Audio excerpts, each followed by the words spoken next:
Mackenzie Johnston with Cattle News Central, bringing you your Thursday evening, July 21st, cattle industry headlines. Brought to you by 4T Ag Insurance, your go-to contractor for ag insurance. Colt Tritt, he is the owner and operator of 4T Ag. He is a one-man show. He himself ranches, so he understands all the risks that go along with the livestock industry. They offer LRPs for both fed and feeder cattle. They offer PRF insurance and just about any other insurance option that you're looking for. If you want to learn more about the company and check out everything they have to offer, head on over to www.4tag.net. That is the number 4, TAG.net. Meeting Place has reported more than 200 environmental and other advocacy groups sent a letter this week to EPA urging the organization to crack down on concentrated animal feeding operations, also known as CAFOs. The tree huggers noted the Biden administration's policy efforts on environmental justice and racial equity in their letter. But they believe EPA is failing to uphold these policies, and as a result, rural communities living near CAFOs are suffering. These folks are now urging EPA to end the regulatory exceptionalism and hold accountable the industrial livestock agribusinesses profiting from the exploitation of environmental justice communities. The Beef Read by Cassie Fish has reported, for the third consecutive week, packers have successfully been able to back down fed cattle cash prices day by day. Negotiated cash volume has been light this week, and prices are generally $1 cheaper. Boxed beef prices are still holding strong, even though they have dropped a couple bucks compared to a week ago. Somehow, beef prices continue to defy seasonality, high retail prices, pinched consumer pockets, and they remain strong.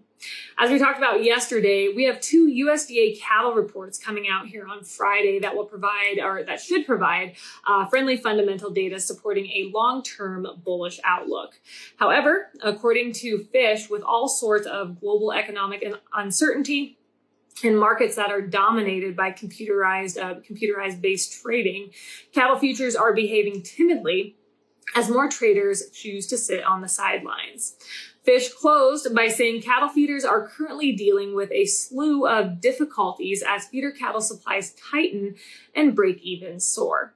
Corn futures are declining in the midst of a wetter forecast for this coming week, but corn basis is extreme right along with cost of gains. National Beef Wire has reported for the week beginning Monday, July 11th, so this would have been last week, U.S. beef net sales were 23,800 metric tons. That was up noticeably from the week before and up 97% from the prior 4-week average.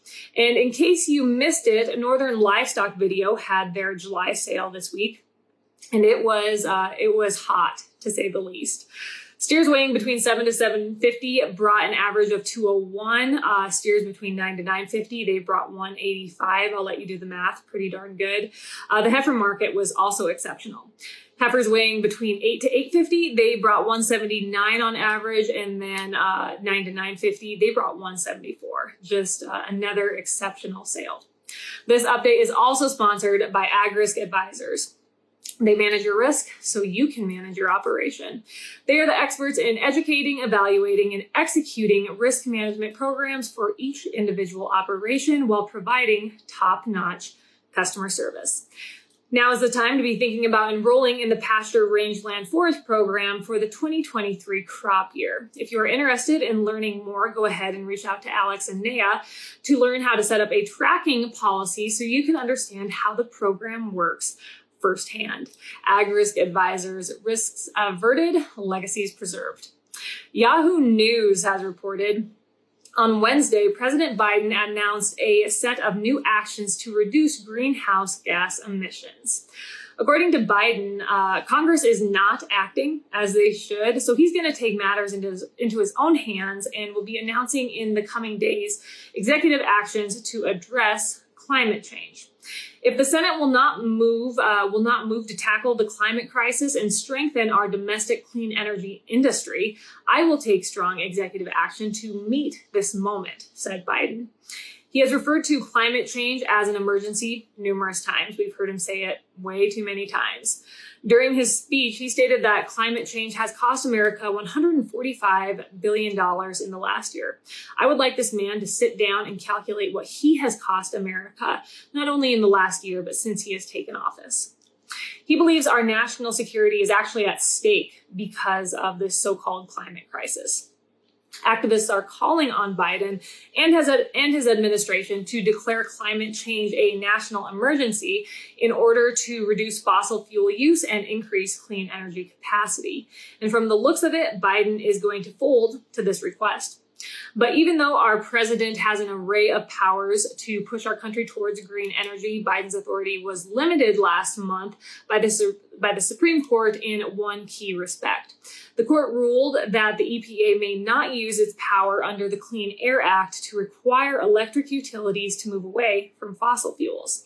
Nonetheless, Biden believes all Americans need to act boldly and accept this energy transition for the sake of our economy, our competitiveness in the world, and our future generations.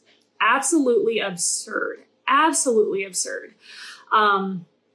He has been on this hill for quite a while, all about pushing towards green energy. And obviously, there's a lot more emphasis on it right now because a lot of the United States is dealing with extreme heat. Over in Europe, they're dealing with extreme heat. But I don't know if anyone has told Biden or his administration, it is July, and most of the time it gets pretty darn hot. We can just wait a few months and it's going to be winter and it's going to be pretty darn cold. But when it gets so cold, this climate issue, this climate conversation, it disappears. It disappears. And the data shows that more people actually die of the cold in the winter versus what we experience in the summer, because that is a big crutch they've been leaning on about how many Americans are dying because of this heat wave. Just absolutely crazy statements. So for those of you that do not know, and I was not aware of this, 70% of the material used to produce green energy, whether it be batteries for electric cars or materials to build windmills, 70% of that comes from China.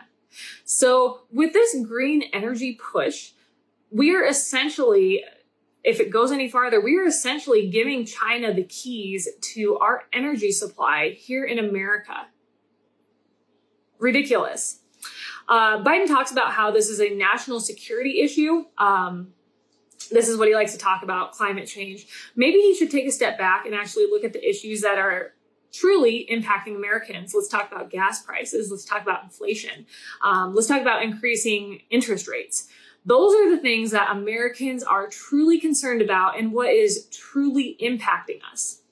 The percentage of Americans that actually care about climate change is minuscule, absolutely minuscule. So we have all these activists and everyone in the current administration pushing to go towards green energy because we're going to save the world. We're gonna keep the climate in tip-top shape. That's what we're going to do. But all these actions that they're wanting to put forward, they won't mean a damn thing unless the rest of the world gets on board. Because let's talk about China. You think they have any regulations when it comes to climate? India, absolutely none. So everything we're doing, it is basically just blowing smoke. Everything they're wanting to do, basically blowing smoke. And these pushes for more green energy, all that is going to do is going to make energy harder to come by for us Americans. And when I say that, you and I, what I mean is that it's just going to increase the cost of energy. That's all it is going to do. It is going to make your fuel more expensive. It's going to be more expensive to heat your home. Electricity in general. Let's talk about cooling your home in the summer. It is absolutely ridiculous what this administration is pushing. That is all I have for you guys this morning. I hope everyone has had a great week. This is my last update for the week. You guys have yourself a wonderful weekend. I'll catch you next week.